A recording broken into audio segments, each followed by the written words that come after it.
សៀមគម្រាមកំហែងចង់វាយកម្ពុជាសាជាថ្មីទៀតមិនទាន់រាប់សន្លឹកឆ្នោតបានរួចផងមិនទាន់រាប់សន្លឹកឆ្នោតបានរួចផងមីឌាសៀមចាប់ផ្ដើមគម្រាមកំហែងចង់វាយកម្ពុជាសាជាថ្មីម្ដងទៀតដោយចោទប្រកាន់ថាកម្ពុជាបានទិញនៅប្រព័ន្ធការពារដែនអាកាសថ្មីដែលធ្វើឲ្យសៀមយល់ឃើញថាជាការបង្កនៅទំនាស់គម្រាមកំហែងដល់សន្តិសុខជាតិរបស់វាដូច្នេះហើយវាក៏និយាយថាវានឹងត្រៀមលក្ខណៈជាស្រេចដើម្បីត្រៀមលក្ខណៈជាស្រេចនឹងធ្វើការវាយប្រហារដោយវាចោទប្រកាន់មុនថាកម្ពុជាបានប្រុងប្រៀបបង្កទំនាស់ជាមួយវាថៃបានចោទប្រកាន់ថាកម្ពុជាទើបទទួលនៅប្រព័ន្ធការពារដែនអាកាសទំនើបថៃវានិយាយថានេះជាគ្រោះថ្នាក់ចំពោះស្រុកវាគំរាមវាយប្រហារទៀតហើយថៃបានចោទប្រកាន់ថាកម្ពុជាទើបបានទទួលនៅប្រព័ន្ធការពារដែនអាកាសទំនើបថៃវានិយាយថានេះជាគ្រោះថ្នាក់ចំពោះស្រុកវាគម្រាមវាយប្រហារទៀតហើយ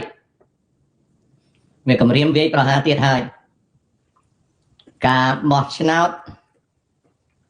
នៅថៃឡែនមិនទាន់ចាញ់លទ្ធផលផងថៃបង្កទំនាស់ជាមួយកម្ពុជាទៀតហើយការបោះឆ្នោតនៅថៃមិនទាន់ចាញ់លទ្ធផលផងថៃបង្កទំនាស់ជាមួយកម្ពុជាទៀតហើយនេះគឺជារឿងដែលថៃបង្កទំនាស់តែម្ដងត្រង់នេះជាលក្ខណៈដែលវាកំពុងតែបង្កការចោទប្រកាន់ទៅលើអ្វីដែលកម្ពុជាគឺប្រុងប្រៀបចង់បាននៅការឈប់បាញ់លោកហ៊ុនសែនបានឲ្យទេពបាញ់តាក់ទងទៅថៃដើម្បីរកផ្លូវសម្រួលគ្នាក៏ប៉ុន្តែទោះបីជាខំប្រឹងប្រែងយ៉ាងណាក៏ដោយក៏ថៃវាមិនព្រមទេវាចង់ធ្វើការវាយប្រហារមកលើកម្ពុជាសាជាថ្មីម្ដងទៀតទោះបីជាសេដ្ឋកិច្ចថៃកំពុងដាំក្បាលចុះក៏ដោយក៏ទាហានថៃមិនខ្វល់អ្វីឡើយវាគិតតែប្រុងវាយកម្ពុជាក្នុងគោលដៅនៃផែនការ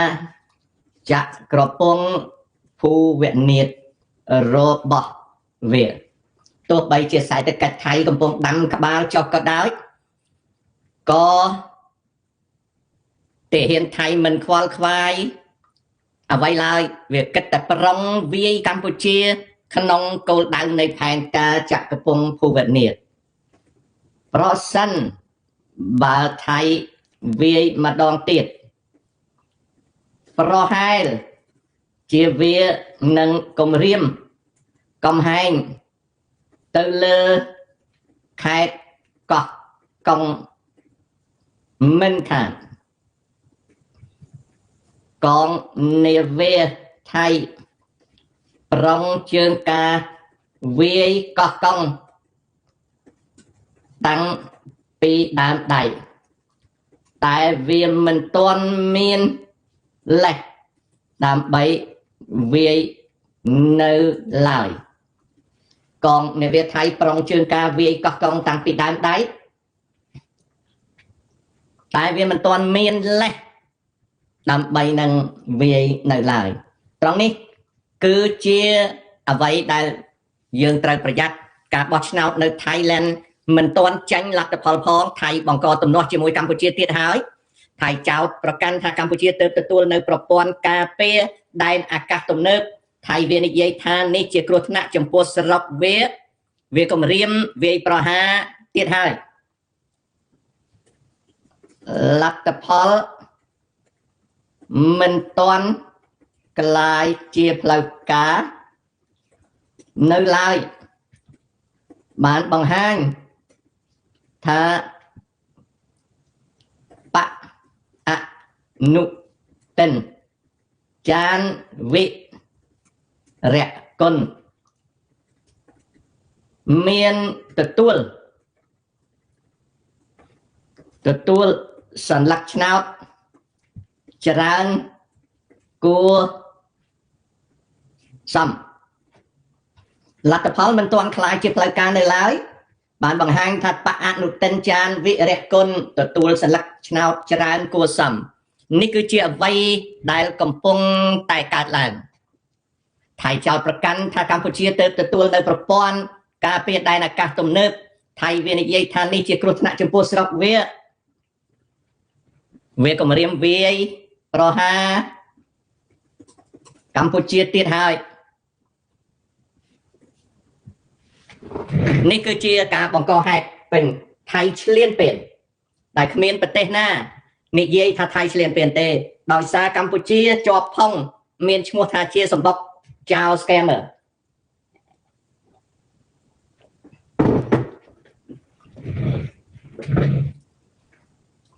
ចាប់តាំងពី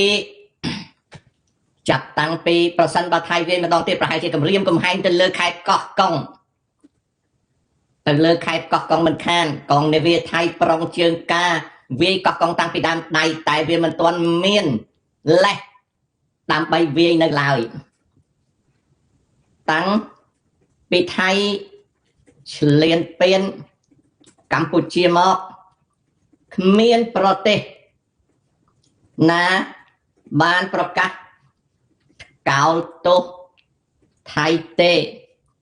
ព្រោះកម្ពុជាក្លាយជាសម្បុកអុកក្រិតជន scammers ម្ល៉េះហើយនានាប្រទេសម្ល៉េះហើយនានាប្រទេសគេស្អប់ខ្ពើមលោកហ៊ុនសែនដោយគេមិនយកចិត្តទុកដាក់នឹងកម្ពុជាឡើយលោកហ៊ុនសែន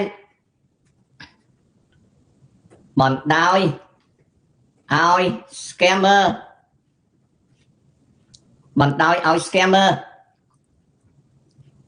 រៀបតបាតពេញប្រទេសជាយូរមកហើយដែលនានាប្រទេសគេមិនសប្បាយចិត្តឡើយរួមទាំងកូរ៉េផង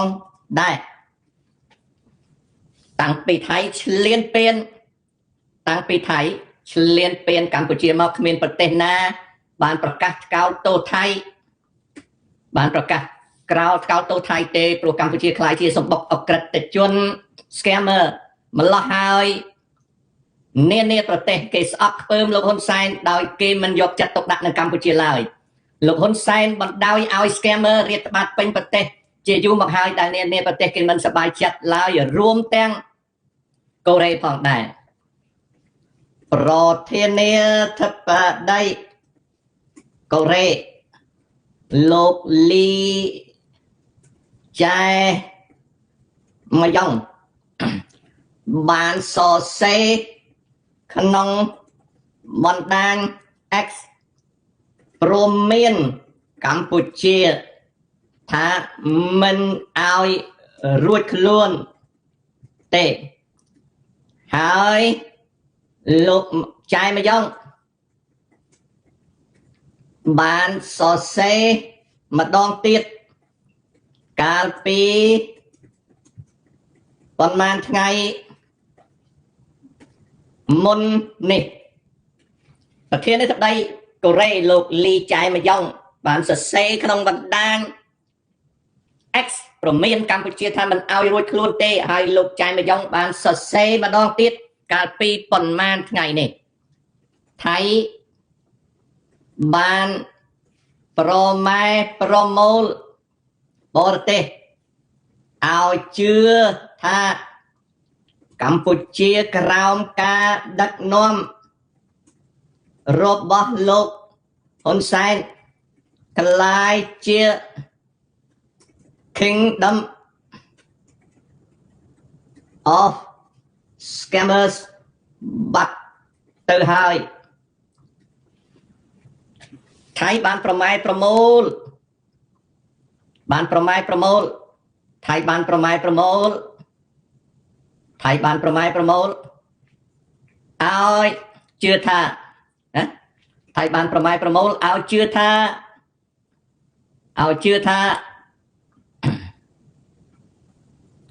ថៃបានប្រម៉ែប្រមូលឲ្យជឿថា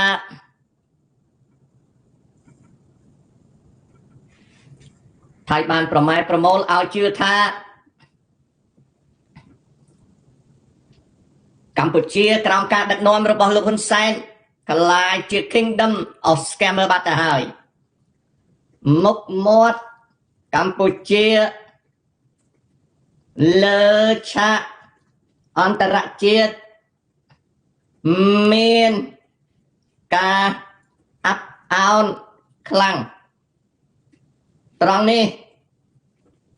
តម្រូវឲ្យរាជការកម្ពុជាប្រញាប់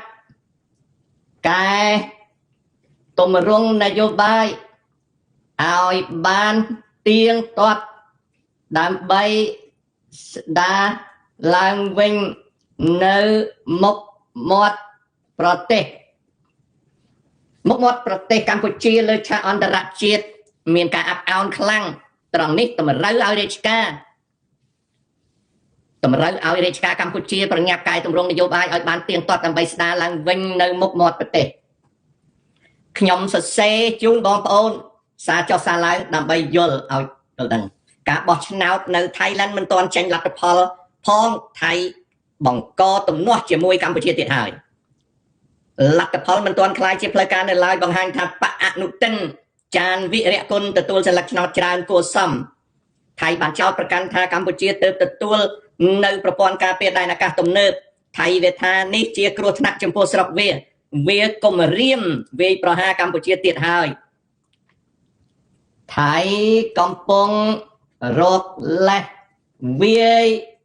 ឆ្លៀនពៀនកម្ពុជានៅពេលកម្ពុជាមិនសូវមានគេឈ្មោះល្អលើឆាកអន្តរជាតិថៃកំពុងរកលេសវាយឆ្លៀនពៀនកម្ពុជាណានៅពេលកម្ពុជាមិនសូវមានគេឈ្មោះលើឆាកអន្តរជាតិទោះបីជាសេដ្ឋកិច្ចថៃកំពុងដាំក្បាលចុះក៏ដោយក៏តែហ៊ានថៃមិនខ្វាយខ្វល់អ្វីឡើយវាគិតតែប្រុងវាយកម្ពុជាក្នុងគោលដៅផែនការចាក់ក្រពងភូវនិតរបស់វាប្រសិនបើថៃវាយម្ដងទៀតប្រហែលជាវានឹងគំរាមកំហែងទៅលើខេត្តកោះកុងមិនខានកងនាវាថៃប្រុងជើងការវាយកោះកុងតាំងពីដើមដៃតែវាមិនទាន់មានលេសដើម្បីវាយនៅឡើយតាំងពីថៃឈ្លានពានកម្ពុជាមកគ្មានប្រទេសណាបានប្រកាសថ្កោលទោសថៃទេព្រោះកម្ពុជាក្លាយជាសម្បុកអក្រិតជន scammer ម្លោះហើយនានាប្រទេសគេស្អប់ខ្ពើមលោកហ៊ុនសែនដោយគេមិនយកចិត្តទុកដាក់នឹងកម្ពុជាឡើយលោកហ៊ុនសែនបណ្ដោយឲ្យ scammer សរៀបតបាត ពេញប្រទេសជាយូរមកហើយដែលនាប្រទេសគេមិនសប្បាយចិត្តឡើយរួមទាំងកូរ៉េផងដែរប្រធានាធិបតីកូរ៉េលោកលីចៃម៉ាយ៉ុងបានសរសេរក្នុងបណ្ដាញ X ប្រមានកម្ពុជាថាមិនអោយរួចខ្លួនទេហើយលោកចៃម៉ាយ៉ុងបានសរសេរម្ដងទៀតកាលពីប៉ុន្មានថ្ងៃមុននេះថៃបានប្រម៉ែប្រមូលបរទេសឲ្យជឿថាកម្ពុជាក្រោមការដឹកនាំរបស់លោកហ៊ុនសែនក្លាយជា Kingdom of Scammers បាត់ទៅហើយមុខមាត់កម្ពុជាលើឆាកអន្តរជាតិមានការអាប់អោនខ្លាំងត្រង់នេះតម្រូវឲ្យកម្ពុជាឲ្យរាជការកម្ពុជាប្រញាប់កែទំរង់នយោបាយឲ្យបានទៀងទាត់ដើម្បីស្ដារឡើងវិញនៅមុខមាត់ប្រទេសនេះគឺជាអ្វីដែលបាននឹងកំពុងកើតឡើងបាននឹងកំពុងកើតឡើង